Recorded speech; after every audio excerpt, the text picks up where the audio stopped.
AP అసెంబ్లీకి count down start అయింది. కానీ వైసీపీ నిర్ణయంలో క్లారిటీ మిస్ అయింది. ఈసారి సమావేశాలు మునుపటి లెక్క కాదు, సంథింగ్ స్పెషల్ అంటూ కూటమి నేతలు ఇప్పటికే సంకేతాలు పంపారు. సంతకాలు పెట్టి వెళ్లిపోతే కుదరదు అంటున్నారు. మరి వైసీపీ సంగతి ఏంటి? అధ్యక్ష అంటారా లేక సభకు నమస్కారం చెప్తారా? బుధవారం ఉదయం 10 గంటలకు ఏపీ అసెంబ్లీ బడ్జెట్ సమావేశాలు ప్రారంభమవుతాయి. తొలి రోజు ఉభయ సభలను ఉద్దేశించి గవర్నర్ ప్రసంగిస్తారు. అనంతరం బీఎస్సీ సమావేశాల్లో సభ పని దినాలను ప్రభుత్వం ఖరారు చేయనుంది. ఈసారి 18 నుంచి 20 రోజుల సమావేశాలు నిర్వహించే ఆలోచనలో ప్రభుత్వం ఉంది. ఈ నెల 14న ప్రభుత్వం బడ్జెట్ ప్రవేశపెట్టనుంది. ఈ సమావేశాలకు హాజరు విషయంలో వైసీపీ సభ్యుల నిర్ణయంపై రాష్ట్ర వ్యాప్తంగా చర్చ జరుగుతోంది.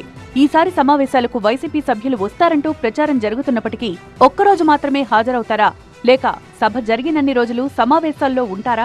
రేపు అసెంబ్లీ సమావేశానికి వెళ్తున్నాం. అందరం ఉన్నాం. వెళ్ళి ఏదైతే గవర్నర్ గారి తాలూకా స్పీచ్ ఉందో, బడ్జెట్ సమావేశాల్లో జాయింట్ సెషన్ ఉందో దాంట్లో పార్టిసిపేట్ చేస్తున్నాం. అన్ని రేపు అయిన తర్వాత అవన్నీ విషయాలన్నీ కూడా చెప్తాం. మళ్ళీ లెజిస్లేటివ్ మీటింగ్ మేము డిసైడ్ చేసుకుంటాం.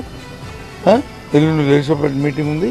దాని తర్వాత వచ్చే విషయాలన్నీ కూడా. అసెంబ్లీకి వచ్చే దమ్ము గాని, ప్రజా సమస్యలపై మాట్లాడాలనే ఆలోచనే గాని వైసీపీకి లేదంటోంది కూటమి సర్కార్. పాలనను అవినీతిమయం, అసమర్థ పరిపాలన సాగించి రాష్ట్రాన్ని సర్వనాశనం చేశారు కాబట్టి జగన్మోహన్ రెడ్డి అండుకు ఈరోజు శాసనసభలో మాట్లాడడానికి జంకుతున్నారు, భయపడుతున్నారు, బెంబేలెత్తిపోతా ఉన్నారు.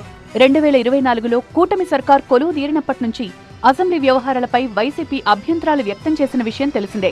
ఇక జగన్ కు ప్రతిపక్ష హోదా ఇవ్వకపోవడంతో సమావేశాలకు వెళ్లకూడదని వైసీపీ నిర్ణయించుకుంది. ఈ మేరకు ఇన్ని రోజుల పాటు సమావేశాలకు దూరంగానే ఉంటూ వచ్చింది వైసీపీ. మరోవైపు అసెంబ్లీలో నిబంధనలను స్పీకర్ అయ్యన్న పాత్రుడు కఠినతరం చేశారు. సభ్యులు సంతకాలు పెడితే కాదు, సభలో కూర్చుంటేనే హాజరు కౌంట్ అంటూ ఆదేశాలిచ్చారు. ఇకపై రిజిస్టర్లో సంతకాల పద్ధతి లేదన్నారు. డిజిటల్ పద్ధతిలోనే హాజరు ఉంటుందన్నారు. ఇప్పుడు జరిగే బడ్జెట్ సమావేశాల నుంచే ఈ నిబంధనలను అమలు చేయాలని అసెంబ్లీ సిబ్బందికి స్పీకర్ ఆదేశాలిచ్చారు. మరోవైపు వైసీపీ సభ్యులు రాకపోతే స్పీకర్ ఎలాంటి చర్యలు తీసుకుంటారనేది కూడా ఉత్కంఠగా మారింది.